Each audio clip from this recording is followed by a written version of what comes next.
A ver, pensemos en esto por un segundo. ¿Cómo puede ser que dos fuerzas políticas en Argentina, que se presentan como el agua y el aceite, como enemigos irreconciliables, en el fondo sean prácticamente lo mismo? Esa es la gran pregunta que vamos a tratar de desarmar hoy. Y ojo, no se trata de ver quién tiene razón, sino de entender cómo funcionan. Bien, vamos a meternos de lleno en esto. Y quiero dejar algo bien en claro desde el principio. Este análisis no es para decir si un modelo es mejor que otro. No vamos a meternos con ideologías, sino con métodos. La frase que vemos en pantalla lo clava. Pueden cambiar las caras, las banderas, los discursos, pero la lógica que está por debajo, esa sigue intacta. Y esa lógica tiene un nombre: oclocracia. Esta palabra es clave, ¿eh? Es el concepto central de todo. No estamos hablando de democracia, que es el gobierno del pueblo organizado, no. Esto es el gobierno de la turba, de la masa movida por la emoción del momento, por el enojo, por el prejuicio, no por la razón. Esa va a ser nuestra lupa para mirar todo lo que sigue. Y para entender de dónde sale todo esto, cómo es que la oclocracia echa raíces tan profundas en Argentina, tenemos que hacer un viaje en el tiempo, hay que volver a un momento que fue una herida fundacional, una cicatriz, la tremenda crisis del año 2001. Todo, pero todo empieza ahí. Miren este número: 57.5%. Esa era la cantidad de gente bajo la línea de pobreza en 2002. No es solo una cifra fría, ¿eh? Es la foto de un colapso absoluto, económico, social y sobre todo un colapso de la confianza en toda, absolutamente toda la clase política. Y claro, de ese dolor, de esa desesperación, nació este grito que se escuchó en todo el país: que se vayan todos. Esto no fue un simple cantito de protesta. Fue el diagnóstico de una sociedad que sintió que el sistema le había fallado por completo. Y ese momento de ruptura total es justamente el punto cero para dos respuestas oclocráticas muy diferentes, pero que nacen de la misma bronca: el kirchnerismo y 20 años después, el mileísmo. Empecemos por el principio con el primer gran fenómeno que surgió de esas cenizas. Vamos a analizar cómo el kirchnerismo agarró todo ese enojo que flotaba en el aire y lo usó como el cimiento para construir su poder.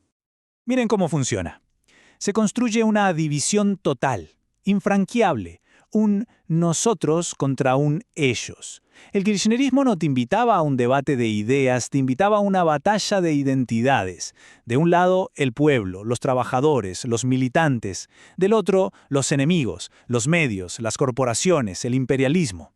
Así, si criticabas una política, no estabas disintiendo, no, estabas traicionando al nosotros. Entonces el método es pura oclocracia. Fíjense, tenés un liderazgo mesiánico, casi religioso. Tenés una narrativa que no habla de gestión sino de una gesta épica. ¿Y el combustible? El combustible es el resentimiento. Esa bronca legítima de la gente, pero usada para mantener la maquinaria política andando. Y así problemas súper complejos como la inflación se simplifican al máximo. La culpa siempre es de un enemigo, nunca de un error de gestión. Y este lema es una genialidad, ¿no? La patria es el otro. Te llega, es emocional, moviliza, te hace sentir parte de algo más grande. Pero si lo pensamos fríamente, ¿qué política pública propone? Ninguna. No define un plan, define un sentimiento. Y ese es el ADN de la comunicación oclocrática. Bueno, ahora avancemos rápido en el tiempo, unos 20 años. El modelo anterior se agota, la frustración vuelve a acumularse y de repente surge una respuesta que parece lo opuesto, pero que en realidad es un espejo invertido. Vamos a ver cómo el mileísmo es en parte hijo del fracaso de ese modelo anterior. ¿Les suena familiar este esquema? Es que es exactamente la misma estructura binaria. Otra vez, un nosotros contra un ellos. Pero ahora, el nosotros son los leones, los que despertaron, y el ellos son las ovejas, los estatistas, la famosa casta. De nuevo, la misma lógica.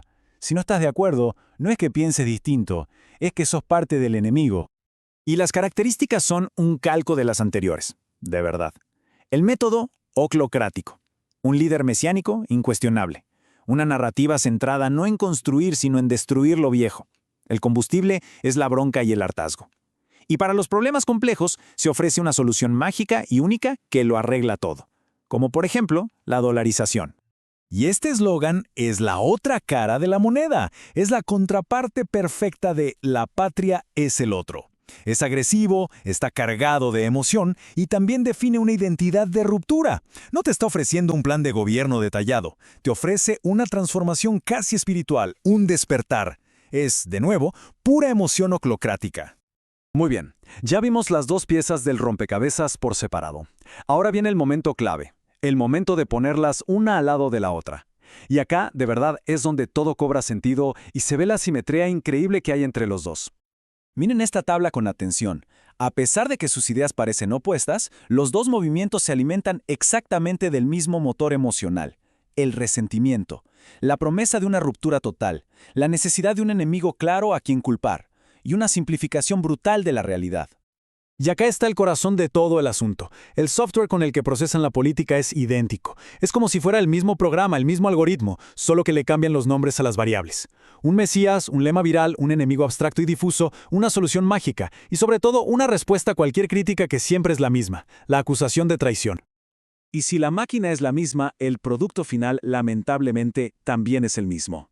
No importa la ideología que le metas, el resultado es el deterioro de la democracia. Las instituciones se van debilitando, la sociedad se polariza a niveles insostenibles y el poder se termina concentrando en una sola figura. Entonces, la pregunta del millón, ¿no? ¿Cómo se sale de esto? Porque este patrón no es casual, es un ciclo que se repite. Y entender cómo funciona ese ciclo es el primer paso para, quizá, poder romperlo. Este es el ciclo oclocrático argentino. Miren que claro, una crisis brutal genera un voto de castigo, un voto para descargar la broncha. Pero como el nuevo gobierno, con sus soluciones mágicas, tampoco resuelve los problemas de fondo, genera una nueva crisis. ¿Y qué pasa entonces? Aparece el líder de la ideología opuesta prometiendo exactamente lo mismo. Es una trampa circular. Y esto no es teoría, ¿eh? Lo vimos pasar. La crisis de 2001 nos da el kirchnerismo. El agotamiento de ese modelo nos da a Macri como respuesta. El fracaso de Macri y la vuelta del kirchnerismo nos dan a Milei. La pregunta que queda flotando es, ¿quién viene después? Al final, y esto es lo más importante, la lección va mucho más allá de Argentina. La verdadera pulseada política hoy en día quizás no es tanto izquierda contra derecha, es entre dos formas de pensar la política.